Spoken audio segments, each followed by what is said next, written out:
다음 얘기 좀 해볼까요? 지금 다음 주면 이제 인사청문회가 쭉 이어질 텐데 그중에 지금 논란이 되는 후보자가 몇 명 있죠.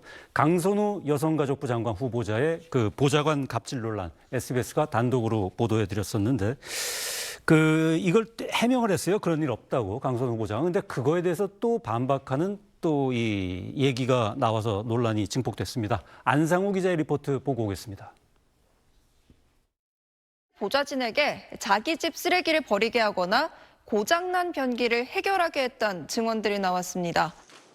강선우 후보자는 어제 이 보도에 대해 자신이 대화 중 집이 물바다가 됐다고 했더니 한 보좌진이 관리실에 연락한 것이라며 보좌진에게 변기 수리 등 가사를 부탁한 적 없다고 밝혔습니다. 그런데 SBS가 확보한 강 후보자와 당시 보좌진이 나눈 대화 내용입니다. 강 후보자가 부탁이 있다며 운을 뗀 뒤 자택 변기에 물이 심하게 새고 있으니 살펴봐달라고 말합니다. 이후 이 보좌진이 수리를 마쳤다고 보고하자 강 후보자는 알았다고 답합니다. 강 후보자의 해명과는 달리 고장난 자택 변기를 보좌진에게 해결해달라고 요구한 겁니다. 공적인 업무가 아닌 사적인 용무나 심부름을 자기 직원들에게 시키는 일이고, 이거는 노동부의 직장내 괴롭힘 매뉴얼에도 명시되어 있는 명백한 직장내 괴롭힘 행위거든요. 또한 강 후보자는 보좌진에게 자택 쓰레기 처리를 지시했다는 의혹도 전면 부인했는데 이미 지난 21대 국회에서 민주당 내 보좌진 단체에 이런 내용의 진정이 접수된 바 있습니다.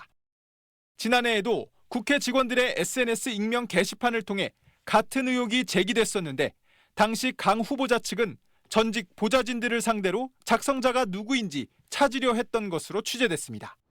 강 후보자가 국회의원으로 재직한 지난 5년 동안 소속 보좌진의 면직 건수는 모두 46건에 달합니다. 어제 보도 내용이 허위 사실이라고 했던 강 후보자는 오늘은 보좌진 갑질 의혹에 대해 오는 14일 청문회 때 설명하겠다고 밝혔습니다.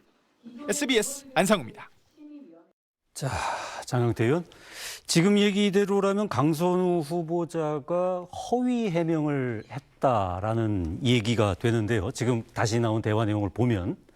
그리고 나서는 지금 강선우 후보자가 청문회에서 소명하겠다라고 얘기를 하고 있단 말이죠. 그리고 민주당에서는 뭐 이게 후보자를 교체할 만큼의 문제는 아닌 것 같다라는 입장인 것 같고.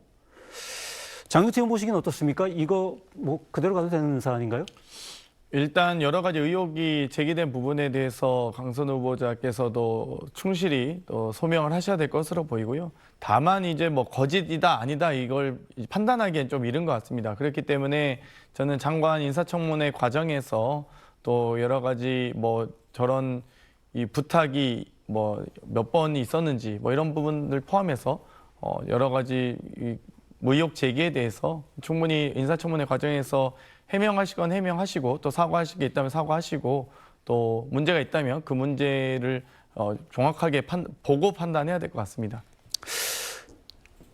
장 의원님은 그 보좌관을 한 몇 번 정도 그동안 교체하셨어요? 저희는 보좌관 두 분이 계속 일하고 있는데요. 네. 아, 그러세요? 아니, 이제 강선우 후보자가 5년 동안 소속 보좌진을 46번 교체했다 그러길래 이게 어느 정도인가 싶어가지고 좀 현직 의원한테 말 좀 들어보려고요. 조금 뭐 높은 수치긴 한데요. 뭐 모르겠습니다. 상임위나 뭐 여러 가지 숫자나 여러 가지 뭐 이동이 잦은 의원들도 있고요. 뭐 다양한 사례가 있어서 제가 뭐 이걸 뭐 많다 적다 혹은 뭐 적절하다 적절하지 않다 말하는 것도 좀 뭐 문제가 있다고 보고요. 오히려 그거는 한번 또 그 해당 사유가 또 이 면직 사유가 또 있거든요. 그래서 면직 사유를 다 살펴봐야 될 것 같습니다. 그 또한 이제 청문회에서 소명한다는 거죠? 뭐 강 후보자는? 면직 사유가 이제 이 본인이 원해서 이 면직을 하는 경우도 있고요. 직권 면직을 하는 경우도 있고요. 뭐 다양한 경우가 있어서 저희도 보좌관분들은 계속 계시는데 또 비서관분들은 또 승진해서 나가신 분도 있고 그러기 때문에 뭐 이게 8급에서 7급, 7급에서 6급 이렇게 올라가거든요. 그래서 또 다양하게 민간 기업으로 이직도 하시고 하기 때문에 이걸 막 단순화해서 말씀드리기 어려운 것 같습니다. 네, 알겠습니다. 윤기찬 부위원장. 지금 보면은 민주당 장관 후보자들 많이 얘기 듣는 아주 익숙하게 듣는 얘기가 청문회에서 소명하겠다예요. 그리고 뭐 그냥 버티기로 넘어가는 거 아니냐 이런 얘기들 국민의힘 의원들이 많이 말씀들을 하시던데 어떻게 보세요? 그 청문회 자리는 사실은 이제 소명은 미리 하고 해명은 미리 하고 청문회 자리에서 소명을 하는 자리죠. 본인 해명에 부합하는 증거를 수집하거나 증거를 청문위원께 보여주는 식인데 지금 그렇게 안 하고 있잖아요. 그러니까 지금 보면 자료 제출도 상당히 미흡하다 이렇게 평가받고 있는 것이고, 그다음에 증인 참고인 같은 경우에도 사실은 민주당에 도움을 잘 안 해주고 있고 하기 때문에 청문회만 거치면, 특히 장관 같은 경우에는 청구경과 보고서나 아니면 합의 이런 게 필요 없고 국회 동의 절차도 필요 없기 때문에, 동의 절차가 있다 하더라도 민주당이 워낙 다수기 때문에 실제는 든든한 백이 있는 거죠, 이분들 입장에서. 그런데 강선우 의원께서는 지금 저렇게 청문회에서 소명하겠다, 해명하겠다 말씀하실 게 아니고 진정하게, 진정성 있게 해당 보좌진에게 사과를 해야 돼요. 저는 국민께 해명도 이건 나중 문제고, 사과해서 만약에 사과가 받아들여지면 그럼 저는 고민할 필요가 있다고 봅니다. 나는 이렇게 생각했는데 당신이 그렇다면 내가 좀 미안하다, 이 정도 사과를 하고 시작을 하셔야 되는 거 아닌가요? 왜냐하면 본인 스스로가 거짓 해명 비슷한 것들이 지금 탄로가 났잖아요. 그러면 국민께 사과는 나중 문제고, 일단 피해자라고 보여지는, 왜냐하면 본인이 저렇게 난 하기 싫었는데 했다라는 취지의 문제 제기를 하고 있잖아요. 그러면 일단 사과가 먼저죠. 국민께 해명이 먼저가 아니고. 네, 알겠습니다. 또 다른 장관 후보자, 또 이 논란이 되는 후보자가 있죠. 이진숙 교육부 장관 후보자인데요. 이 표절 의혹, 그다음에 제자 논문을 표절을 넘어서 가로채기 의혹까지 제기된 상황이죠. 자, 장경태 위원님, 어떻게 보십니까? 좀 약간 좀 곤혹스러우시죠? 이게 어차피 좀 청문회는 수비 입장일 수밖에 없는 것 같은데, 문제는 이 교육계의 수장을 뽑는 자리 아닙니까? 근데 지금 논문 표절에 제자 논문을 가로채고, 그다음에 자녀는 불법 조기 유학을 보내고 이런 논란들이 계속 불거지고 있는데 적합하다고 보세요?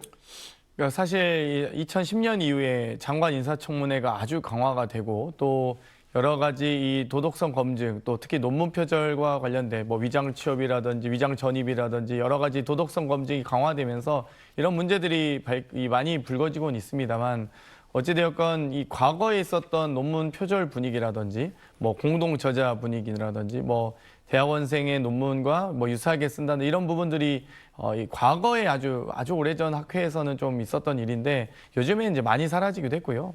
저도 논문 쓸 때 정말 이 논문 표절률 낮추기 위해서 많이 각조도 달고 인용구를 많이 변경했던 기억이 납니다. 어찌되었건 이런 부분에 대해서 심사를 많이 인사청문회 과정에서 여러 이 의혹 제기도 있을 거고요. 또 거기에 대한 논문 검증도 하신 분들이 아마 의원실에서 많이 있으시리라 봅니다. 거기에 대해서 충분히 후보자께서 인사청문회 과정에서 소명하시기 바라고요.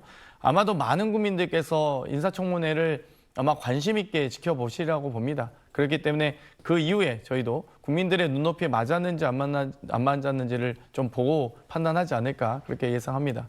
유 부장님 야당 입장에서는 사실 여당일 때는 좀 너그러운 기준, 그다음에 야당이 되면 보다 높은 기준, 이렇게 눈높이가 계속 여야가 바뀔 때마다 바뀌어와요, 보면. 그래서 이게 꼭 야당으로서도 그냥 막 비판할 부분이 있는 건지, 그것도 좀 헷갈릴 때도 있고 하는데 어떠세요? 이진숙 교육부 장관 후보자는, 저는 자녀 유학 문제는 사실 본인이 잘 몰랐을 수도 있겠다 싶어요. 예. 그럴 수 있다고 치고, 논문 문제는 뭐냐면 일반 다른 학자의 논문을 본인이 인용 표시 없이 또는 상당 부분 겹치게 만약에 표절 유사한 이런 작성을 했다, 이거에 대해서는 저는 그러면 안 되지만 어쨌든 그럴 수도 있겠다라고 이해의 범위에 포함된다고 쳐요. 그런데 이 부분은 본인의 어떤 요구나 지시를 거부하기 힘든, 본인이 지도하는 학생들이었다 그러면 이거 얘기가 달라지죠. 그래서 저 부분은 보다 엄격히 했어야 되는데, 본인이 먼저 논문을 작성하고 그다음에 지도를 했던 학생들이 작성한 것이 아니고 학생들이 먼저 작성한 거잖아요. 그다음에 본인 논문을 인용하거나